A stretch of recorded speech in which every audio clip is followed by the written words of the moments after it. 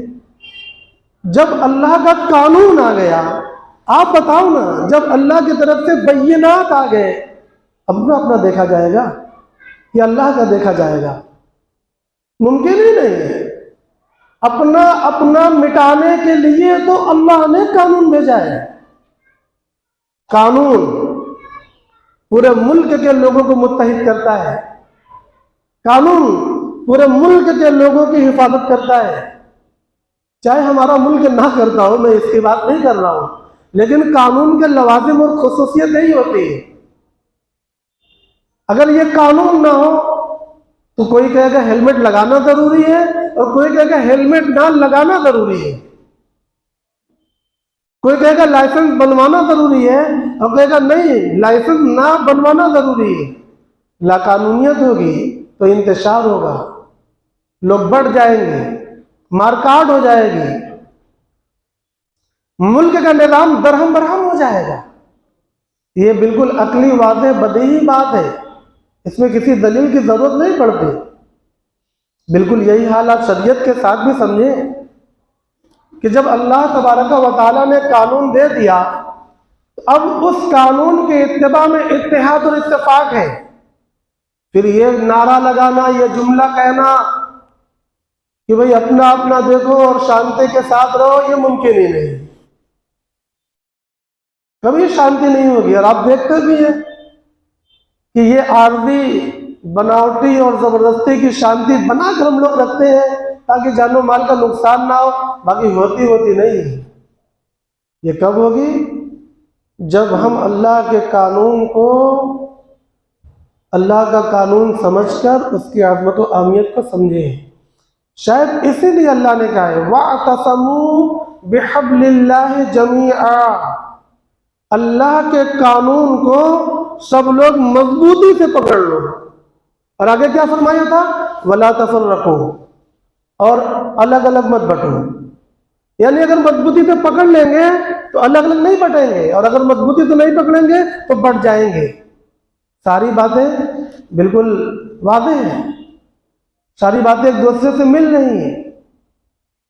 تو میں یہ کہنے لگا ہوں کہ اللہ تبارک و تعالیٰ کے بھیجے ہوئے قانون کے مطابق، یعنی قرآن و سنت کے مطابق، پوری امت کا ہر فرد اس بات کا مکلف ہے کہ وہ اپنے عقائد، اپنے اخلاق اور اپنے اعمال کی روزانہ اصلاح کیا کرے، روزانہ اصلاح کیا کرے، ہر دن، ہر وقت، ہر عمل کے وقت پرکھے کہ ہمارے اعمال اللہ کے قانون کے مطابق ہیں یا نہیں۔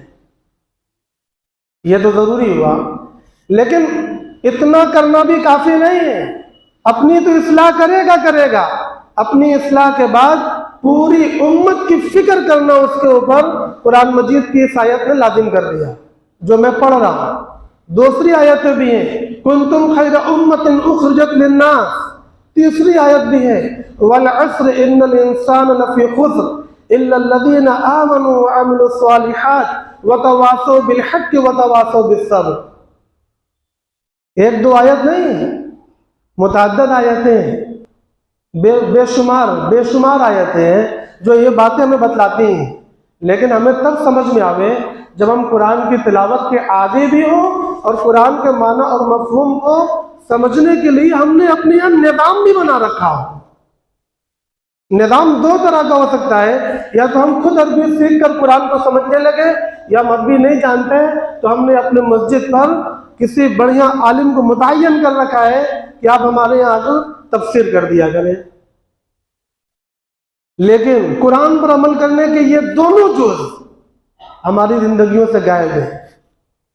نہ ہم نے عربی سیکھ رکھا ہے کہ ہم قرآن سمجھ پاویں، نہ ہم نے کسی عربی جاننے والے نے باعمل، صحیح العقیدہ باصلاحیت عالم کو اپنے یہاں پر متعین کر رکھا ہے کہ صاحب آپ ہماری مسجد پہ آ کر قرآن کی تھوڑی سی تفسیر کر دیا کریں، ہم سب لوگ بڑے خواہش مند ہیں، بڑے ضرورت مند ہیں۔ خواہش مند کیا، ہم سب ضرورت مند ہیں، مگر یہ دونوں نظام ہماری زندگیوں سے غائب ہیں۔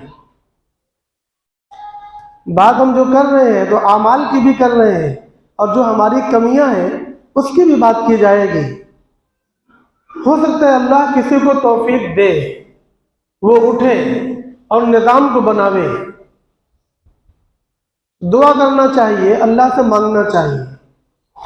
نظام بنتے ہیں پھر ختم ہو جاتے ہیں، پھر بنتے ہیں پھر ختم ہو جاتے ہیں۔ یہ اس لیے کیونکہ ہمارے اندر فکریں کم ہیں،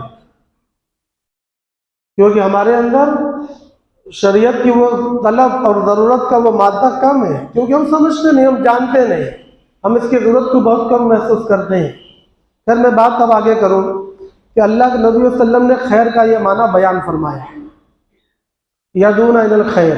میں نے پچھلے ہفتے یہ عرض کیا تھا کہ خیر کو جب ہم جانیں گے تب تو ہم خیر پر عمل کریں گے، اور تبھی تو ہم خیر کی طرف بلائیں گے۔ تو خیر کا جاننا بھی یہ لازم ٹھہرا، فرض ٹھہرا۔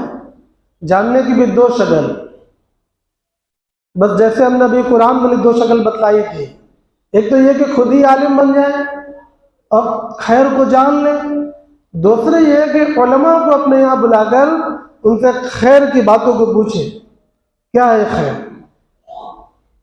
کیا کیا چیزیں خیر ہے۔ ایک اور شکل ہے دو کے علاوہ، کہ ایک تو ہم خیر کی باتوں کو پوچھیں، ایک طریقہ یہ بھی ہو سکتا ہے کہ جب ہمارے سامنے کوئی کام آوے اس وقت پوچھ لیں۔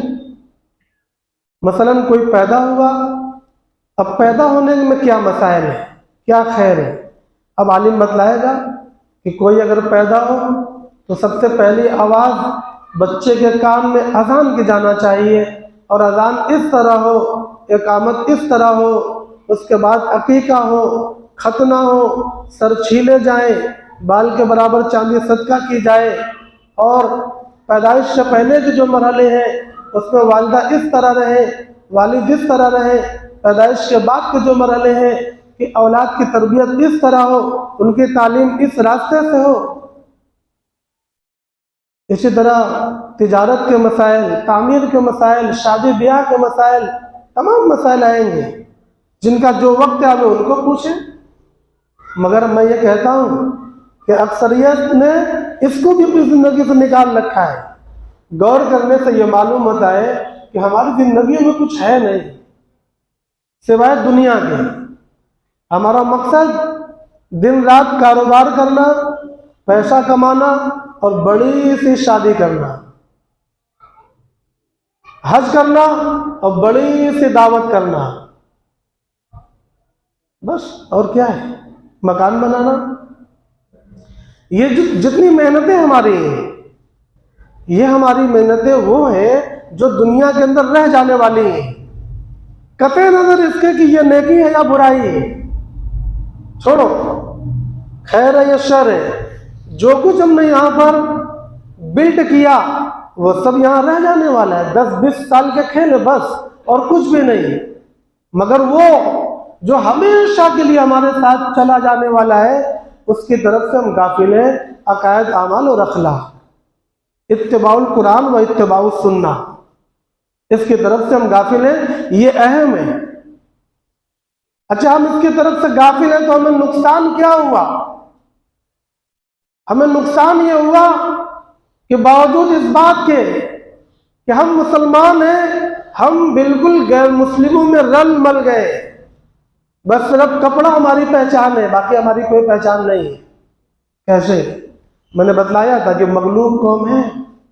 مغلوبیت کی دو علامت بتائی تھی، علمی اور عملی۔ آج مختصر میں بات ہوگی، تھوڑا خلاصہ کروں۔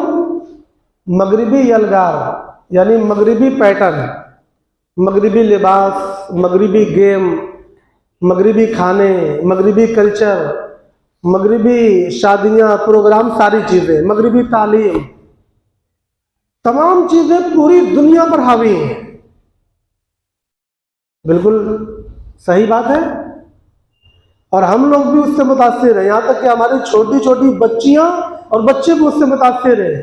زبان وہ بولیں گے، طریقہ وہ کریں گے، اچھا وہ لگتا ہے، اور اس کو کرنے میں کوئی یار بھی نہیں ہے۔ اسلامی چیزیں کرنے میں بڑا دقیانوسیت، بیکورڈیت ہے، جو بھی کہہ لو، یہ ساری چیزیں ہیں۔ تو اس کا خلاصہ یہ ہے کہ مغربی تہذیب و کلچر پوری دنیا پہ حاوی ہے،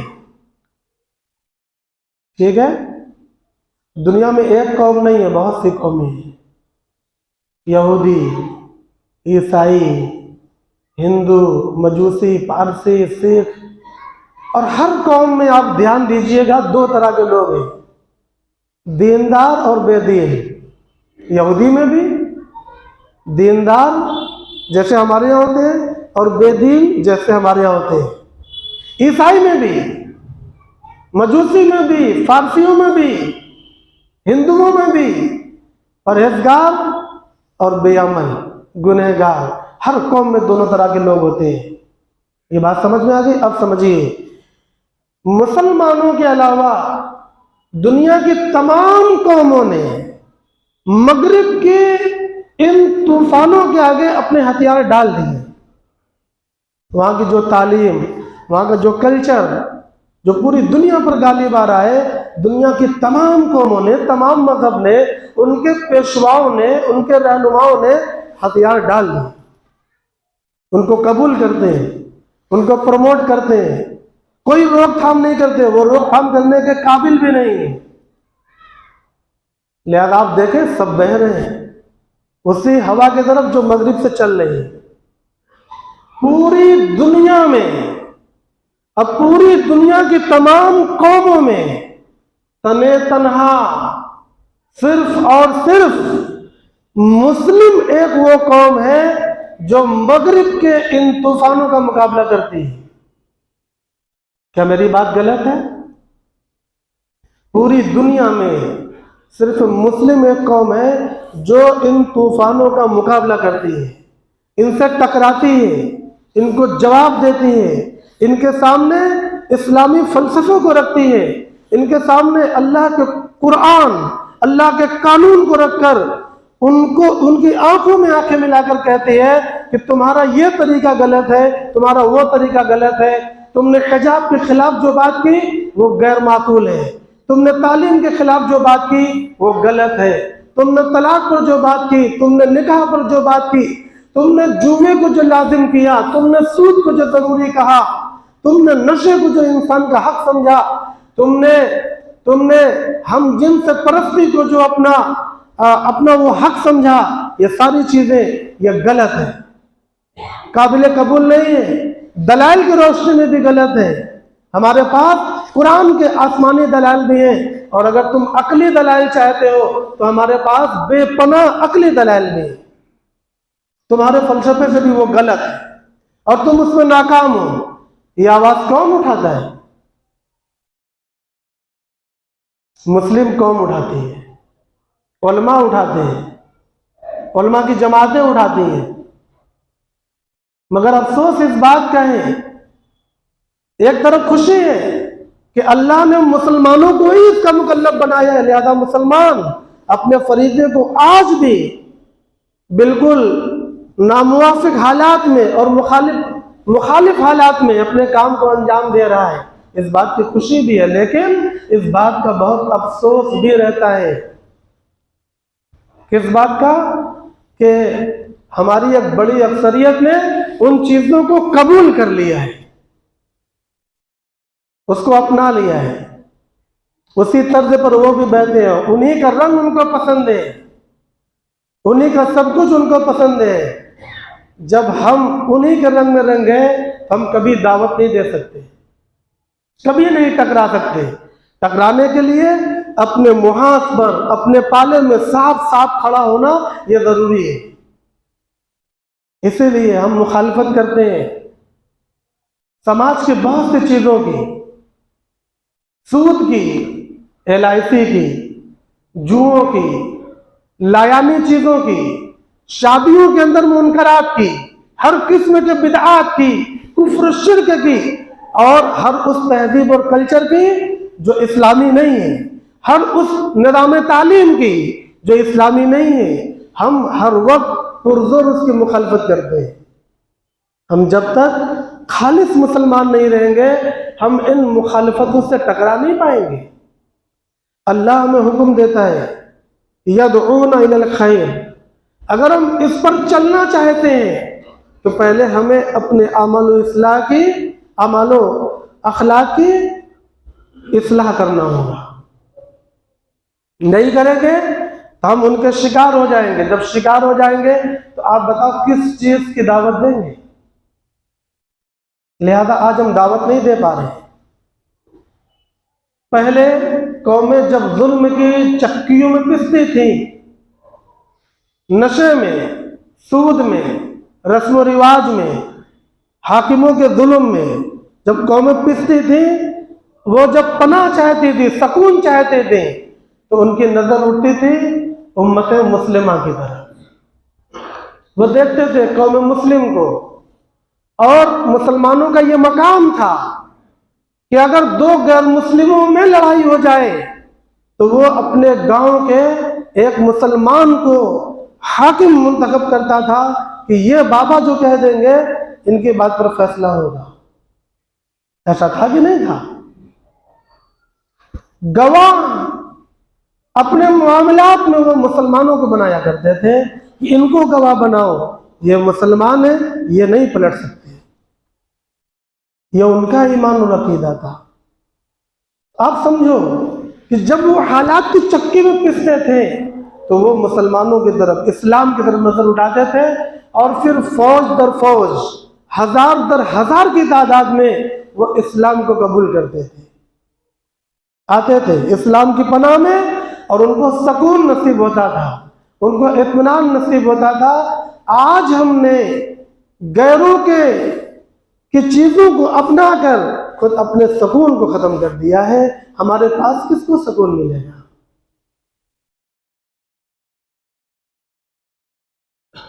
لہذا ضرورت اس بات کی ہے کہ ہمارے درمیان ایک ایسی جماعت بنے جو یہ تین کام کرے: یدعون الی الخیر ویأمرون بالمعروف وینہون عن المنکر۔ در حقیقت یہ کام حکومت کا ہے۔ لہذا سعودی میں ہم نے دیکھا کہ حکومت نے اس کا ایک شعبہ بنا رکھا ہے، وہ اس کام کو کرتی ہے، وہاں کی پولیس بھی کرتی ہے، فوراً حاجی حرام، لا یجوز، ھذا شرک، فوراً وہ روکتے ہیں، وہ اسی داعیے کے تحت روکتے ہیں۔ لیکن جہاں پر اسلامی حکومت نہ ہو وہاں کیا ہوگا؟ وہاں پر شریعت نے عام مسلمانوں پر یہ فرض کیا ہے کہ وہ اپنی اپنی سطح پر ایسی جماعت کو بنائیں جو اس بات پر اپنی کمیٹی بنائے، اپنی جمعیت بنائے کہ ہم یدعون الی الخیر، امر بالمعروف اور نہی عن المنکر کا کام کریں گے۔ الحمدللہ اس ملک کے علماء نے بھی ایسی جمعیت بنائی ہے۔ نمبر 1 جماعت، نمبر 2 جمعیت، اور جمعیت کے بہت سے پلیٹ فارم ہیں۔ ان پلیٹ فارموں سے جڑ کر ہم قرآن کے اس حکم کو پورا کر سکتے ہیں، مگر کب؟ جڑ کر۔ جڑنے کے بعد ہم پروگرام بنا سکتے ہیں کہ جو برائیاں پھیل رہی ہیں کیسے روکا جائے گا، جو بھلائیاں ہیں اس کو کیسے عام کیا جائے گا۔ محترم بھائیوں اور دوستوں، جڑنا ضروری ہے۔ میں معاملہ آپ کے اوپر چھوڑتا ہوں، آپ کے پاس بار بار دعوتیں پہنچتی ہیں، آپ فکر لیں، یہ کام دین کا ہے، عین دین کا ہے۔ اللہ کی طرف سے حکم ہے، وآخر دعوانا الحمدللہ رب العالمین۔